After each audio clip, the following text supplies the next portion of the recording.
Podcast Point-ი წარმოგიდგენთ.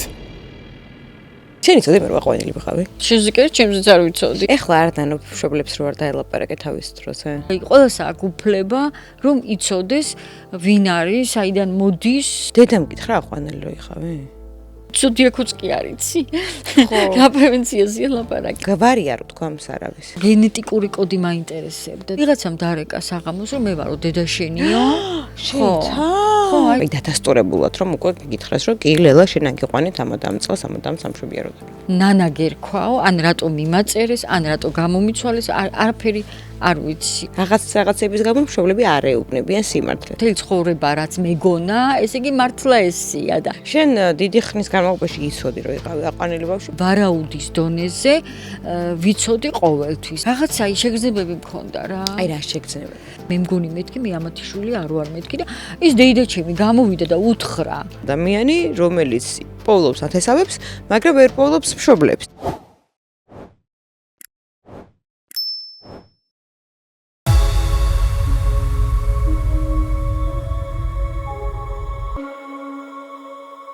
მოგესალმებით, თქვენ უყურებთ პოდკასტს ვეძებ და დღევანდელ ჩემ პოდკასტში თქვენ ჩემ მეგობარს იხილავთ, რომელიც გაირკვა რომ არის აყვანილი, რომელმაც იპოვა ძმის შვილები, მაგრამ ვერ პოულობს ბიოლოგიურ ოჯახს. თუ რანაირად ხდება ეს ამბავი ამას ცოტა ხანში გაიგებთ, მანამდე კი გეტყვით რომ პოდკასტი ვეძებ იწერება Podcast Point-ში, სადაც შეგიძლიათ ჩაწეროთ თქვენი პოდკასტი, ვლოგი, ინტერვიუ ან რეკლამა თქვენი სოციალური ქსელისთვის.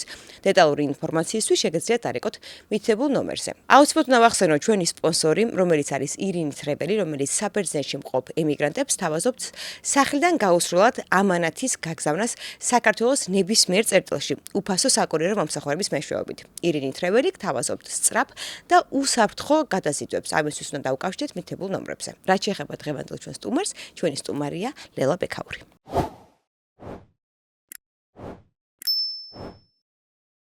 პერიოდულად ისეთ ადამიანებთან მიწევს გადაკვეთა და შეხვედრა, რომელიც ბავშვობიდან არ მინახავს და რომ ვერასდროს ვერ წარმოვიდგენდი, რომ კლავაც შეხვდებოდით აი ესეთ მდგომარეობაში და ესეთი მოცემულობით. ლელა ბექაურს ვიცნობდი ბავშვობიდან, აი ძალიან ბავშვობიდან, არის საოცარი მხატვარი, საოცარი ნახატები აქვს და მის Facebook-ზე ათვალიერებდი ხოლმე და ერთად მუშაობდით და უცებ ვიგებთ რომ ლელა არის აყვანილი. დავეძებთ ლელას მშობლებს, ვერასდროს რომ ვერ წარმოვიდგენდი ამ ამბავს და რაღაც გარკვეულ კვალზე ვართ გასულები. მოგესალმები ლელა, როგორ ხარ? კარგად. ლელა, შენი წოდი მე ვაყვანილი ვიყავი? არა. არა, ჩემზე არის წოდი. არა. აი შენ დაიწყე ეს ამბები, მაშინ გავიგე, თორე არანაირად. შენზე ჩემზეც არ ვიცოდი. შენზე როდის გაიგე? აი იცი, ჩემზე ახლა გეტყვი, ჩემზე გავიგე, აი როგორ გითხრა, აი ბავშვობიდან თუ აი როგორი სიტუაცია იყო, იცი, მიუხედავად იმისა, რომ ხელის გულზე ვარ გაზრდილი, აი ძალიან ესე, რაღაცა შეგრძნებები მქონდა რა. აი რა შეგრძნებები? ნუ ყველას გვაქვს შეგრძნება, ყველა აყვანილ ბავშვს, მაგრამ მინდა რომ შენ მოყვე შენ გადი. აი არ ვიცი, მაგრამ აი სულ ყოველთვის მიუხედავად იმისა, რომ არავის არაფერი არ უთქვია, არც უგრძნობინებია, არც წინ არ დამხვედრია, არც უკან არ დამხვედრია, არც ვაფშე არანაირი მსგავსი არაფერი. აი რაღაცა მქონდა რა. აი მქონდა ისეთი რაღაცა, ეთყობა რაღაცა იმპულსურად არსებობს. მე ვფიქრობ, რომ რაღაცა ისეთი იმპულსურად არსებობს და აი რაღაცნაირად მეგონა, სულ მეგონა და რატომღაც ხოლმე მარტო რომ დავრჩებოდი ხოლმე, სულ რაღაც საბუთებს ვეძებდი თუ არ ვიცი რაღაც, აი რაღაცას მინდოდა რომ წავწე. ეს გევნები ძალიან ბავშვობაში რა, ალბათ მე 7-მე მე-6. ვინმეს რამე ქონდა ნათქვამი, რაღაცაზე ყური ქონდა მოკროლი თუ უბრალოდ აი შენი ინტუიცია? არა, ჩემი ინტუიცია, მაგრამ აი ბავშვობაში რები მახსოვს, იცი, აი ბავშვს არ უნდა ახსოვდეს პრინციპში ეგეთი რაღაცა. მახსოვს ერთხელ გაგრაში ვიყავით, იქ ვისვენებდი და ყიდულობდა დედაჩემი და დეიდაჩემი იყვნენ და ყიდულობდნენ იმას, რა ქვია, ზოდიაქოს ნიშნებს. აი მაშინ ძალიან გამოკვეთილად დამამახსოვრდა და მაგიტო ვიხსენებ ახლა. ზოდიაქოს ნიშნებს ყიდულობდნენ თუ რაღაცა ეგრე და ესე იგი ჩემთვის უნდა ყიდეთ მორიელი, იმიტომ რომ 5 ნოემბერს ვარ დაბადებული.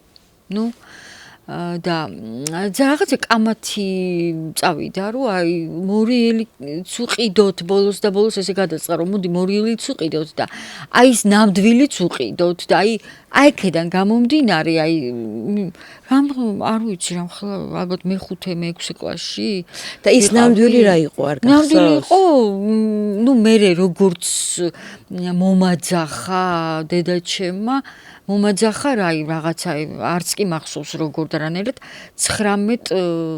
19 ოქტომბერს ხარო დაბადებულიო. დედამ მკითხა აყვანელი რო იყავი? იცი რა არის?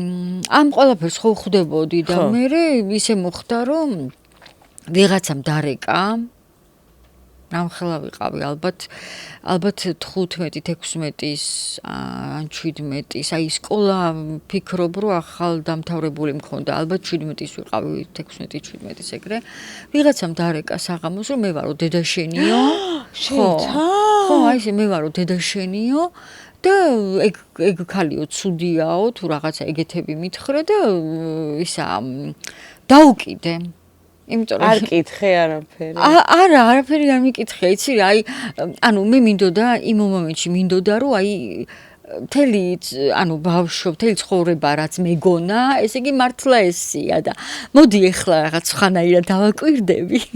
მართლა ეს ვერ კითხე, ესეთ შოკი იყო. ვერ კითხე, იცი რატო და იმის დედაჩემიც იქ იყო. ვინც გამზარდა ის და რაღაცნაირად შემეცოდა რომ ეხლა მეთქი ეს რომ უთხრა, გაიგე, რაღაცნაირად არ იმასქნას მეთქი, მაგრამ მაინც ვერ იმას ვქენი, ბოლომდე ვერ შევიკავე თავი და ვინ იყოვო რომ კი არაფერს არ გამახსენდა, არაფერს არ ვეუბნებოდი და მე რომ მკითხა რომ ვინ არისო, ვინ დარეკაო და მეთქარ ვიღაც ქალმა დარეკა მეთქი, ესე თქვა მეთქი რომ დედა შენი ვარ. ლელა, მაშინ საცხოვრობდით? თემქაზე ვცხოვრობდი. თემქაზე. ამ ადამიანმა იცოდა სავარაუდო საცხოვრებელი ადგილი, ტელეფონის ნომერი და შეიძლება ეხლა თუ ვიყურებს გავახსენოთ. აი არ ვიცი, რატო უნდა ცოდნოდა? იმიტომ რომ იცი რა არის, ეს ყველაფერი ისეთი, მე ვფიქრობ რომ ისეთი არ იყო გახმაურებული.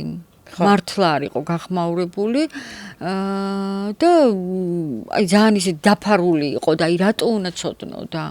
იქნებ ხო აი არ უმჩო ხო არ ვიცით რა მოხდა. აი ძალიან მიკვირს რატო უნდა ცოდოდა იმ ვიღაცას რომ ეს ვიღაცა ბოროტი ადამიანი. მეორე დღეს წავიდა დედაჩემი, მდელიდან საღამომდე არ უწასული იყო, სად იყო, სად არა, არ ვიცი, არც აფერი უთქვე და მე რომ მოვიდა, არავინ აღარ დარეკავსო რა, აქო ვიღაცაო ისეთი რეკავდაო, რა ქვია იმას ბოროტიო რა. ჩვენ შეგვიძლია ვივარაუდოთ რომ ბიოლოგიური და ახოსელი დედა ერთმანეთს იცნობდნენ და დედა შენი წავიდა მის სანახავად რომ გაერფრთხილებინა აღარაფერი აღარ მოიმოქმედო. იცი როგორ რაღაცა არის, მე ვიცი ესეთი რაღაცა რომ სამშობიაროში ჩაჩავაშიო სადღაცას 10 დღის იყავიო და წამოგიყვანეთო იქიდანო და всё, მეტი არაფერი არ ვიცი. როდის გაიგე რომ აყვანილიყო? აი დადასტურებულად რომ უკვე გითხრას რომ კი ლელა შენ აგიყვანეთ ამადამ წელს ამადამ სამშობიაროდან. მაგდენი რამე არ უთქვიათ. არა. არ უთქვიათ რა, ფაქტიურად არ უთქვიათ და აი ესე რაღაცნაირად რომ გეტყვიან რომ აი ხო ჩემი შვილი არა ხარ. ხო.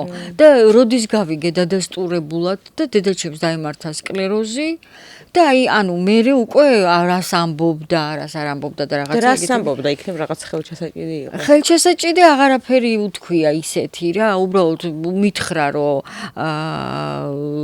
ჩაჩავაში დაიბადე 10 დღის შემდეგ წამოგიყვანეთ, ის რა ქვია, მამიდაჩემმა, მამაჩემის და გამიკეთა მეტრიკა დაბადების მოწმობა, იმიტომ რომ სადღაც ეგეთ ადგილზე მუშაობდა ის, ადრე რო იყო ხოლმე რა. მაჩისპიურო. ხო, აი ხო. იქ და ის რა ქვია.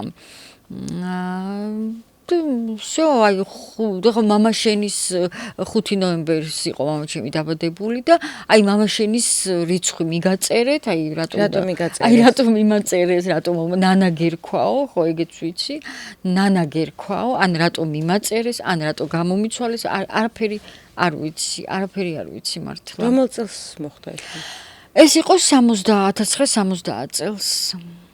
ნუ ვინც 1960 სავარაუდოდ ვინც 1970 არა სავარაუდოდ არა დასუსტებით ნამდვილად 1970 წელს დავიბადე ანუ თარიღი არ არის შეცვლილი წელი არ არის შეცვლილი წელი არ არის შეცვლილი ხო წელი არც ერთ შემთხვევაში არ იქნება წელი შეცვლილი ვინც 1970 წლის ოქტომბერ-ნოემბერში იმშობიარეთ ჩაჩავაში სავარაუდოდ ჩაჩავაში ძალიან გთხოვთ რომ შეგვეხმენით არ ამი ინფორმაცია თუ მოგეპოვება თქვა ახლობელზე გავდგებული ლელა გვარი არ თქვა მს არ არის აი გვარი რაც შეეხება გვარს აი როგორც მახსოვს ხო აი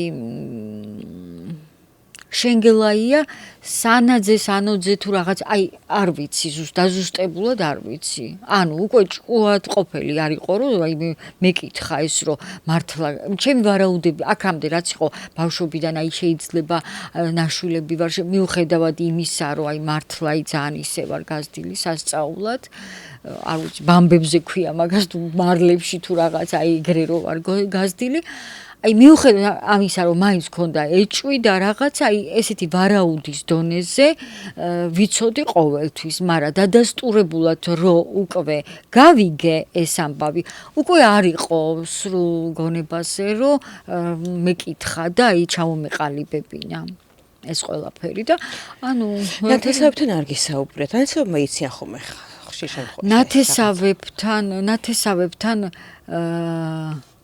ნათესავებთან იცით როგორ იყო ერთხელ დეიდაჩემთან ძალიან ახლოს ვიყავი უფრო ახლოს ანუ დედაჩემს უფრო ისეთი ბარიერი ქონდა და ყველაფერს შეიძლება ვერ გეთქვა ხო და აი დეიდაჩემთან უფრო ისე ვიყავი და ერთხელ მახსოვს დეიდაჩემს უთხარი რომ აიცი რა მეთქი მე მგონი მეთქი მე ამათი შვილი არ ვარ მეთქი და ის დეიდაჩემი გამოვიდა და უთხრა კაი ხო ანუ ჩამიშვა თუ რაც ქვია მაგას როგორ გოყავს და იქიდან ძალიან აკონტროლებდა ეს დედაჩემი, მამაჩემი უკვე აღარ იყო ცოცხალი და ეს დედაჩემი ძალიან აკონტროლებდა, რომ არავის არაფერი ზედმეტი არ ეთქვა, ანუ ძალიან რა ვიცი ისეთი მოცული იყო იმით რა რისი შიში ქონდა. არ ვიცი რისი შიში, აი წარმოდგენა არ მაქვს რისი შიში ქონდა.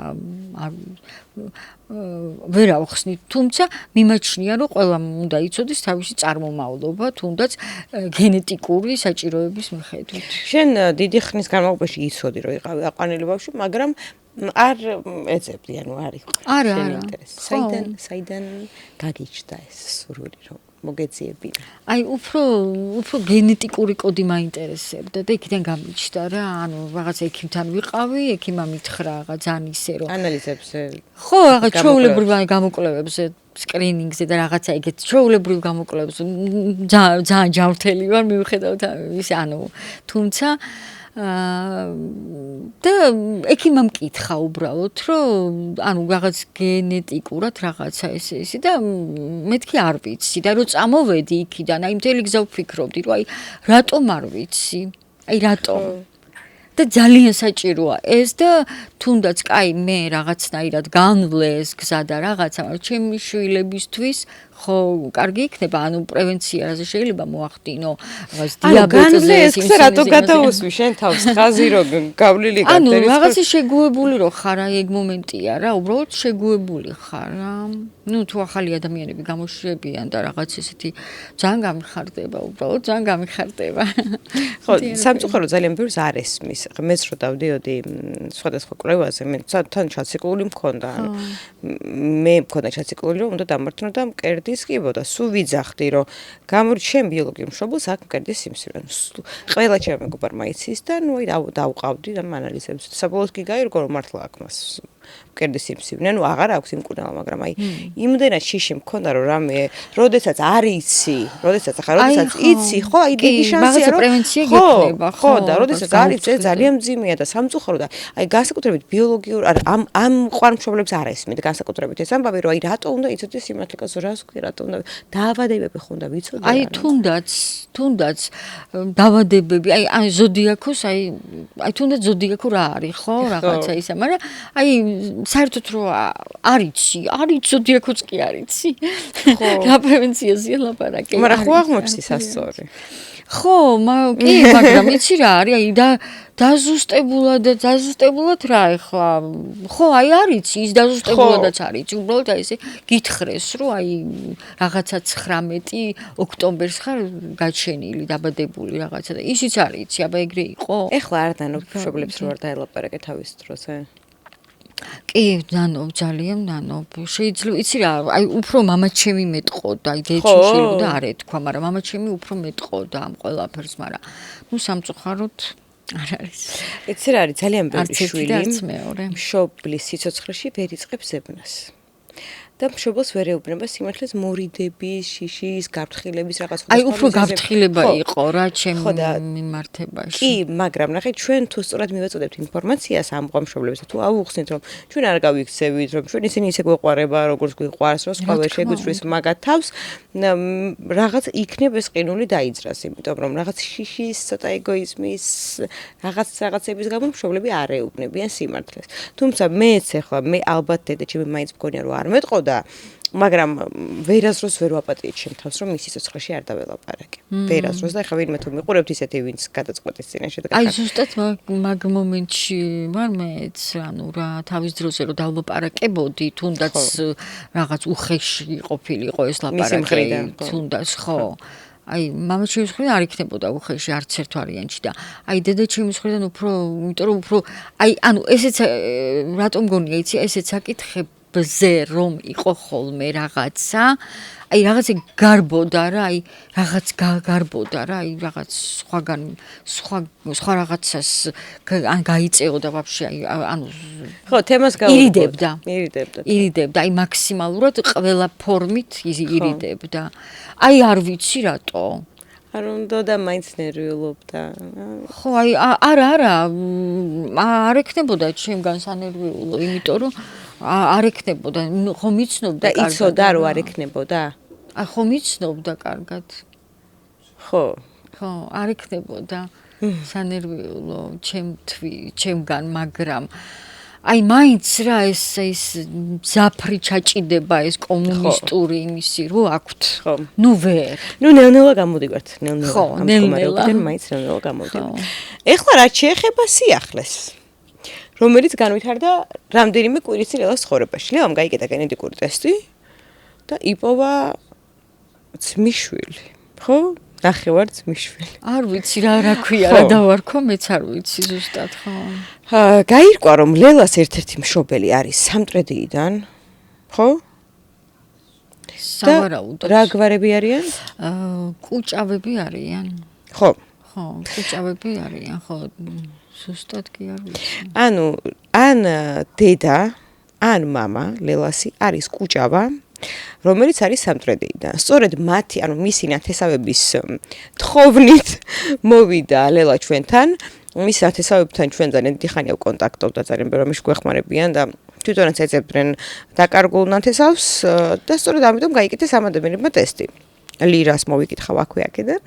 და ამ ტესტის გაკეთების მერე უცებ პოულობენ ლელას და პოულობენ ანუ ლელა არის მათი ნახევარმამიდი და ვერაფრით ვერ იგებენ საიდან მოხვდა ლელა მათ ამ სანათესაო შტოში. ნუ ეხლა ამჯერად რიგში ასე ვთქვათ განან სხვა ნაცნობები რომ გავტესტოთ რომ ზუსტად ვიცოდეთ რასთან გვაქვს საქმე, მაგრამ ნუ სავარაუდო ისტორია არის ესეთი რომ ლელას დედამ ან ლელას მამამ არ ვიცით გააშულა ასე ვთქვათ ლელა, ოღონდ დედა იყო ეს თუ მამა იყო ამას ინფორმაცია არ გვაქვს, მაგრამ აი გაოგნებულები ვართ და როგორ უნდა მოვიქცეთ არ ვიცით. ლელა არის უკვე ალბათ რა ვიცი მეასე ადამიანი რომელიც პოულობს ნათესავებს, მაგრამ ვერ პოულობს მშობლებს, იმიტომ რომ იქ იმის სიღრმეებში კიდევ აწყდებით ისეთ გაუგონარ ისტორიებს, აი თქვათ აი პოულობს ადამიანი ბებიას, ვერ პოულობს დედას, იმიტომ რომ დედა მოიპარეს, ბებიამ ხალმა გაიკეთა, იმიტომ რომ შულს ეძებს, სამგოგომ გაიგუეთ, იმიტომ რომ დედას ეძებს და აი იმდენად არეულია და გაურკვეველი მდგომარეობაა საქართველოში ამ კუთხით. იმდენად გაუგონარი რეალობის წინაშე ვდგავართ, რომ რამდენი წელი დაიჭირდება ამ ყველაფრის ალაგებას არ ვიცით. მაგრამ ეხლა მივედექით კიდე ერთ პრობლემას, რომელიც მე ვფიქრობ, რომ ეს შენთვის არის პრობლემა. რატომ არ დაიწყეს საბუთების მოძიება? მითხარი. საბუთების მოძიება იცი რა არის იმიტომ არ დავიწყე საბუთების მოძიება რომ აი მაინც მეთქი ვერ მივაგნე ბოლოს და ბოლოს მივედი იმ დასკვნამდე რომ აი გავიკეთე ტესტი და რა ვიცი თუ ვინმე შემომეხვიანება მე ხო ანუ რაღაც ხო გაკეთებული მაქვს ეს ტესტი გაკეთებული მაქვს კარგი საბუთებს რატო არ ეცებ? იცი რა არის აი არ ვიცი რა საბუთებს ვერ ვეძებ იმიტომ რომ საბუთების მოძიება დაწყებული მაქვს ძალიან ღრმა ბავშვობის ასაკიდან სად ეძებ სახში ვეძებდი ანუ რა თქმა უნდა ვერ ვიპოვე თუ გადამალული თუ სად ქონდათ არ ვიცი იმიტომ რომ ძალიან ისეთი კანონიერად ქონდათ როგორც ჩანს ეს ყველაფერი აბსოლუტურად გაკეთებული ხო და არქივებში და იქ არ ვიცი ახლა ვერ გავბედე რა საბუთების მხრივ ხდება ესეთი რაღაც შენს ეხლა აქედან რა თქმა უნდა წახვალ აუცილებლად და მინდა გავაგებინო ყველა ბავშვს რომელიც ეძებს ბიოლოგიურ მშობელს როგორ უნდა დაიწყოს მშობლის ძიება თუ თქვენ ხართ ოფიციალურად გაშურებული მართლა თუ გაშურებული ხართ ამ ბავშვთა სახრიდან ან სამშვიდობოდ არ აქვს მშობა თუ ოფიციალურად ხართ გაშურებული თქვენი პირველი მონაცემი უნდა იყოს შენახული არქივში თავისთავად არა სახლში არა მეზობელთან მამიდასთან არქივში ოღონდ ამ ინფორმაციას აი მინდა რომ ყველა მყურადღებით მომისმენთ ამ ინფორმაციას იუსტიცია არ გასცემს ან იუსტიციის სახლს ამ საბუთის გაცემა არ ევალება ამ საბუთის გაცემა ევალება ტრეფიკინგის სააგენტოს რომელიც მდებარეობს საბურთალოზე სამედიცინო უნივერსიტეტის უკან 109 ნომერში მაშ ასე საბუთების ძიების დროს თქვენ მიდიხართ თქვენი პირადობის მოწმობით არ არის საჭირო არც მშობლის გარდაცვალების ცნობა, არც ნოტარიული მინდობილობა, არაფერი. თქვენ მიდიხართ ტრეფიკინგის სააგენტოში და ითხოვთ დაბადების სააქტო ჩანაწერში მინიჭებულ პირველად სახელს და გვარს. ანუ ჩვენ ვითხოვთ ჩვენ საკუთარ სახელს და გვარს და არა ბიოლოგიური მშობლის სახელს და გვარს. ჩვენ ვითხოვთ ჩვენ პირვანდელ სახელს და გვარს, ვითხოვთ დაბადების თარიღს და ვითხოვთ დაბადების ადგილს. იმიტომ რომ ჩვენ გვაქვს უფლება რომ მივიღოთ ჩვენ შესახებ ინფორმაცია. თუ ჩვენ ოფიციალურად აგვიყვანეს, უნდა არსებობდეს ჩვენი პირვანდელი გვარი და პირვანდელი სახელი. ანუ ეს სისახელი და გვარია, რომელიც ჩვენ გვქონდა მინიჭებული ბიოლოგიური მშობლის მხრიდან. მანამ სანამ მოხდებოდა ჩვენი ასე ვთქვათ გადმოფორმება მე ამ მშობელს. მაგრამ თუ ჩვენ დავწერთ განცხადებას არასწორად, ჩვენ მივიღებთ არასწორ პასუხს. ძალიან ბევრი ადამიანი მიდის ან იუსტიციაში ან ტრეფიკინგის სააგენტოში და ითხოვს მშობლების შესახებ ინფორმაციას. და მშობლების შესახებ ინფორმაცია რომ მიიღო იუსტიცია და ტრეფიკინგის სააგენტო ითხოვს ორივე მშობლის ან გარდაცვალების ცნობას, ან ორივე მშობლის ნებართვას, ანუ ამყვანის ორივე მშობლის და ორივე ბიოლოგიური მშობლის. ანუ მე რომ გავიგო ვინ არის ჩემი ბიოლოგიური მშობელი, მჭირდება ჩემი ბიოლოგიური მშობლის ნებართვა. ეს არის ზუსტად საქმე. თუ იცი შენი ბიოლოგიური მშობელი? თუ ვიცი ვინ არის ჩემი ბიოლოგიური მშობელი, რაღაც ჩემი ბიოლოგიური მშობლის ნებართვა? აი ცოტა დავიბედი. ანუ აი კანონით არის ეს. რომ მე თუ მინდა გავიგო ვინ არის ჩემი ბიოლოგიური მშობელი, მჭირდება ჩემი ბიოლოგიური მშობლის ნებართვა და ჩემი ამყვანი მშობლების ნებართვა. საოცრება ანუ აი ესეთი მართლა არაფერი არ გამიგია. გარდა ამისა, როდესაც გაშულებული ბავშვი მიდის ტრეფიკინგის სააგენტოში და ითხოვს საკუთარ მონაცემს, ტრეფიკინგის სააგენტო ვალდებულია რომ გადასცეს ოფიციალურ სტრუქტურებში შინაგანსაკუთრების სამინისტროს გულისხმობ შენი განცხადება, რომ შემდგომ მოხდეს ბიოლოგიური მშობლის მოძიება, ბიოლოგიურ მშობელს უკავშირდებიან და ეუბნებიან რომ გამარჯობა თქვენი შვილი გეძებთ, თქვენ თუ გაქვთ სურვილი რომ თქვენი შვილი იყოს ინფორმირებული თქვენს შესახებ, მაშინ დაგვწერეთ განცხადება. და თუ ვთქვათ ბიოლოგიურმა დედამ დაწერა რომ კი მე თანახმოვარ ჩემ შვილმა იცოდეს ჩემს შესახებ, შემდგომ უკვე შვილს აძლევენ მონაცემს დედის შესახებ. მაგრამ ჩვენ გქონდა ასეთი არაერთი შემთხვევა და მე სტორიებში ვთქვი და აქაც ვიტყვი რომ მზად ვარ ვითანამშრომლო ოფიციალურ სტრუქტურებთან და გავცე ინფორმაცია თუ ვიზია საუბარი. ანუ იყო შემთხვევა, როდესაც ერთი გოგო რამდენჯერმე მივიდა ტრეფიკინგის სააგენტოში და რამდენჯერმე მოითხოვა მშობლის შესახებ ინფორმაციის მიღება. და მის მშობელს, რომელიც ასევე ეძებდა შვილს, მიუხედავად იმისა, რომ საკუთარი სურვილით ყავდა გაშულებული შვილი, ეძებდა შვილს მაინც და არც ერთხელ არავინ არ დაუკავშირდა. ეგ როგორ? აი ესე, არ დაუკავშირდნენ და არ უთხრეს რომ შვილი გეძებს. ამ შემთხვევაში პასუხისმგებლობა ვის ეკისრება არ ვიცი, მაგრამ ცხადია რომ არავინ არ დაკავშირებია დედას, იმიტომ რომ თავის დროზე ლელა ქვია იმ გოგოსაც, რომ დაიწყო მშობლების იება 4 წლის მერე მოხდა ტესტით მისი ბიოლოგიური ოჯახის მოძიება. თავის დროზე 4 წლით ადრე, როდესაც მან განცხადება დაწერა, რომ დაკავშირებოდნენ მის ბიოლოგიურ მშობელს, აღარ დაიჭირდებოდა ამდენი ძალება. რა თქმა უნდა. ხო, ანუ იმის გარანტია, რომ ბიოლოგიურ მშობელს დაუკავშირდებიან, ჩვენ არ გვაქვს, მაგრამ სამაგიეროდ ზუსტად ვიცით, რომ ჩვენ შესახებ ინფორმაციის მიღების უფლება გვაქვს, მხოლოდ პირადობის მოწმობის საფუძველზე. გასაგებია? გასაგებია. ეხლა რა შვები აქედან? აქედან მივდივარ, ეგრევე მოვიძიებ საბუთებს ყველა. მხოლოდ ერთი აი ეს განცხადება უნდა დაწეროთ, ანუ მხოლოდ და მხოლოდ ეს განცხადება, რომ მოითხოვოთ საკუთარი თავის შესახებ ინფორმაცია. არა გაშვილების შესახებ ინფორმაცია, არა არაფერი. დაბადების სააქტო ჩანაწერში მითითებული პირველად სახელი და გვარი. დაბადების სააქტო ჩანაწერი არის ესეთი აქტი, რომელიც გაიცემოდა დაბადების მოწმობამდე. ანუ დაბადების მოწმობა გაიცემოდა და დღემდე ესეა. გაიცემა ამ აქტის საფუძველზე. ხო, ანუ სამშობიაროში რო აჩენს ქალი, ხო იწერება იქ, ხო? და ის მონაცემი არის გადაგზავნილი მე სამშობიაროდან ამ ტრაფიკინგის ცენტრში. არა, სამშობიაროდან გადაეცემოდა ადრე მაჩის ბიუროს, ახლა გადაეცემა იუსტიციას, მაგრამ ტრაფიკინგის აგენტოში წერ განცხადებას და ტრაფიკინგის აგენტო იუსტიციიდან ითხოვს. ანუ პირდაპირ რატო არ გვიშვებენ, ესეც რაღაცნაირი არეული გზა, ანუ როდესაც ხო, აი, ანუ მიდიხარ ტრაფიკინგის აგენტოში, ტრაფიკინგის აგენტო იუსტიციიდან ითხოვს ამ განაცხადს. ამ მონაწერს ამ დროს ხო შემიძლია რომ პირდაპირ იქ მივიდე რომ ეს სამი ინსტანცია არ გავიარო. და რა მაინტერესებს, ესე იგი, ჩემი სახელი და ეხლანდელი სახელი და გვარი უნდა. და იქნება არ ვიცი პირვანდელი. იმათმა ხო იციან. თუ შენ მართლა ოფიციალურად ხარ გაშვილებული, შენი პირვანდელი სააქტო ჩანაწერი უნდა არსებობდეს და გაძლევენ იმ სააქტო ჩანაწერის ამონაწერს. ანუ იქ ბეჭდავენ, ანუ იმ სააქტო ჩანაწერთან შეხება არავის არ გვაქვს ჩვენ, ანუ არ გვაქვს სამწუხაროდ უფლება რომ ის ვნახოთ, თუმცა იქიდან თუ არსებობს ეს სააქტო ჩანაწერი, გვაძლევენ იქიდან ამოწერილ სახელს, გვარს, დაბადების ადგილს და დაბადების დღეს. ხო. ხო, მაგრამ ნუ ეხლა სავარაუდოდ ვიცი მე, აი სავარაუდოდ. კი, ნახე, ჩვენ რომ არ ვიცით, ამიტომაც არსებობს ეს არქივი, რომ ეს ამ არქივიდან მივიღოთ ეს მონაცემი. ყველაზე უცნაური ამ კანონმდებლობაში არის შემდეგი რაღაც, რომ ეს სააქტო ჩანაწერი ხო ჩემია. ანუ ჩემზეა ეს სააქტო ჩანაწერი. ანუ ჩემ თვის შედგა სააქტო ჩანაწერი, წერია ჩემი მონაცემი, ჩემი ანუ შენ საკუთარზე. არ მაქვს უფლება, რომ ეს ნახო, თქვა და იასლი. კარგი, ვინც არ არის აყვანილი რა, და ვინც წერია ამ თავის ბიოლოგიურ მშობელს.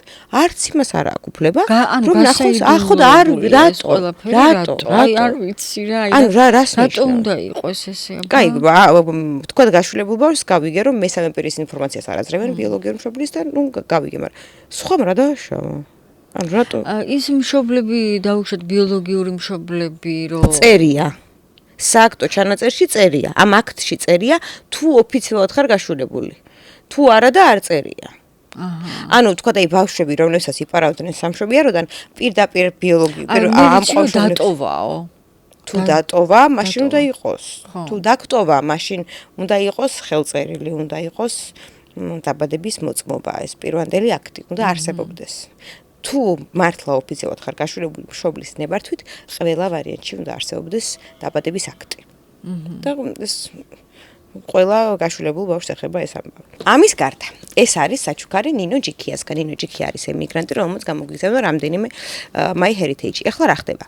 არსებობს ორი სახის ტესტი, რომელსაც ყველაზე მეტად იკეთებენ და ყველაზე ხშირად იკეთებენ ქართველები, Ancestry და MyHeritage-ი. Ancestry-ს ადრე რომ ყიდულობდით და რომ ვიკეთებდით, პასუხის მოსვლის მერე მის ბაზაში არსებულ მონაცემს ვიწერდით და ვტვირთავდით აი ამ ტესტის ბაზაში. მაგრამ ამ ტესტის ხელმძღვანელობა გაბრაზდა, იმიტომ რომ ყველა იმას ყიდულობდა და აქ უფასოდ იტვირთებოდა და აღარ იტვირთება. ამიტომაც ხშირ შემთხვევაში ორი ტესტის ყიდვა გვიწევს, რომ მაინც იქ თუ ვერ ვიპოვეთ, იქნებ ვაიდა აი ამ ტესტის ბაზაში. და თავიდანვე რო ეს იყო ეს დაუშვათ ეს რატო იქნებ იქ არის. ის უფრო დიდი ბაზაა და ყველას ვურჩევთ რომ მან წესრიგ გაიკეთოს, მაგრამ მაინც ყოველი შემთხვევაში შენ საჩუქრად გადმოგცემ, ახლა გაგტესტა. ეხლა ნახე როგორ ხდება გატესტვა. ამ ტესტს მოყვება ერთი ესეთი ჩხირი, აი ესეთი ერთი ცალი ჩხირი, რომელსაც პირის ღრუში ლოყის შიდა მხარეს 20-30 წამის განმავლობაში ესე ვატრიალებთ, შეგნით რომ კარგად დასველდეს. მიდი, ამას შენ არ გამოგაჩენდეს ახლა ისე გაიგეთე. აი ერთი ლოყის. მას მერე რაც გავა 20-30 წამი, ეს ჩხირი თავსდება აი ამ კოლბაში. ამ კოლბაში ასხია სპეციალური სითხე, რომელიც არ უნდა გადავასხათ, არ უნდა დავლიოთ და არ უნდა ეს არის სითხე იმისთვის, რომ შეინახოს ნერწყვის ნიმუში კარგად. გავიდა 20 წამი, აი ამ სითხეში, მომეცი, ვდებთ აი ამ ჩხირს, აი ესე და გადავტეხავთ. ამას ვაგდებთ, ამას თავს ვახურავთ. აი ესე. შემდგომ ეს კოლბა თავსდება ამ პარკში და ეს პარკი თავსდება აი ამ კონვერტში. გაკეთებიდან 6 თვე აქვს ტესტს ვადა. ანუ 6 თვის განმავლობაში შეგიძლია გედოს სახლში და შემდგომ არა 5 თვის განმავლობაში შეგიძლია გედოს სახლში, რომ უბრალოდ 6 თვის მერე მიაღწიოს ლაბორატორიამდე. აი ეს ესე ილუქება ეს კონვერტი. ამას მე წავიღებ და გაგიგზავნი და ჩვენ მივხედავთ ამ ყველაფერს. აი აქ უკანა მხარეს, რომ ხა ამას თავისთავად არ გამოვაჩენ, არის მინიჭებული კოდი. ამ კოდს თქვენ გააქტიურებთ აი ამ საიტზე, რომელიც აქ წერია. და დაახლოებით 2-3 თვის შემდეგ თქვენ მიიღებთ პასუხს. იგებთ წარმომავლობას, იგებთ ნათესაურ კავშირებს და ასე შემდეგ. თუმცა კიდე ერთხელ გამეორდები და ვიტყვი რომ ანცესტრის აქვს უდიდესი ბაზა და ყველას ვურჩევთ რომ გაიგეთოს ანცესტრი, მაგრამ გამომდინარე იქიდან რომ ლელას შემთხვევაში ჯერ ბოლომდე ყველაზე კარგად ვერ ვართ გასულები, ამიტომაც და რადგან ჩვენ გვაჩუქეს ეს ტესტი ემიგრანტებმა, ამიტომაც საჩუქრად წამოვიღე ლელასთან. ამას შემოგცემ რომ მე გავააქტიუროთ. რაც შეეხება ჩვენი პოდკასტის ბოლოსკენ ლელას უკვე ნაპოვნთესავებს, კიდევ ერთხელ გამეორდებით რომ ლელას დედა ან ლელას მამა უნდა იყოს სამტრედიდან და უნდა იყოს კუჭავა. თუ თვითონაც გაშულებული არ არის და გაურკვეველ მდგომარეობაში არ ვართ აღმოჩენილები. ლელას დაბადების სავარაუდოდ არის ოქტომბერი, როგორც ვიცით, 1970 წელი. მაგრამ მაინც დადასტურებულად მოვიტყვით, რომ ეს იყო ჩაჩავა სამშობიარო, იმიტომ რომ შეიძლება არ იყო ჩაჩავა სამშობიარო. ხო, შეიძლება არ იყო, მაგრამ ის რო ფილარმონიის უკან რო არის. ფილარმონიის უკანა მხარეს იყო მესამე სამშობიარო და მარცხენა მხარეს იყო ჩაჩავა. აი არ ვიცი, ხო. ამიტომაც მოდი ჩაჩავაზე აქცენტირებას რომ გავაკეთებთ. მაინც უბრალოდ ვთქვათ, რომ სავარაუდოდ ოქტომბრის ბოლოსკენ არის დაბადებული ლელა 1970 წელს და მისი ერთ-ერთი მშობელი უნდა იყოს გვარად კუჭავა. ასე რომ თუ გიყურებთ, თუ ეს ისტორია გეცნობათ, თუ რამეზე გაქვთ ყური მოკრული, ძალიან ვთქვით შემოგვეხმიანეთ. ლელას ახლა გავუშვებ მე ტრაფიკინგის სააგენტოში და მეორე სერიით ანუ ჩვენ უკვე იმდენი ისტორია დავაგროვეთ, რომ სექტემბრისთვის გამზადებული გვაქვს მეორე სერიები. მეორე სერიით უკვე გელოდებით ძალიან მალე. კი, აუცილებლად. მადლობა შენ სტუმრობისთვის. მადლობა შენს თამო, რომ არსებობდა აი ძალიან ბევრი ადამიანები, ალბათ დააყენე თავის კვალზე რა, ეს ძალიან კარგი რაღაცაა, იმიტომ რომ ყველამ უნდა იყოს, ყველას აქვს უფლება, რომ იცოდეს ვინ არის, საიდან მოდის და საერთოდ რა. კი, ძალიან საჭირო არის. მადლობა შენ. და აქვე პოდკასტის ბოლოს მინდა მივმართო მაყურებლებს, მე არ ვიცი ვინ მოიგონა ეს ამბავი, მაგრამ ვიღაცები მწერენ რომ თქვენ პოდკასტში მონაწილეობა არ ღირს, ანუ ჩვენ პოდკასტში მონაწილეობა არაფერი არ ღირს.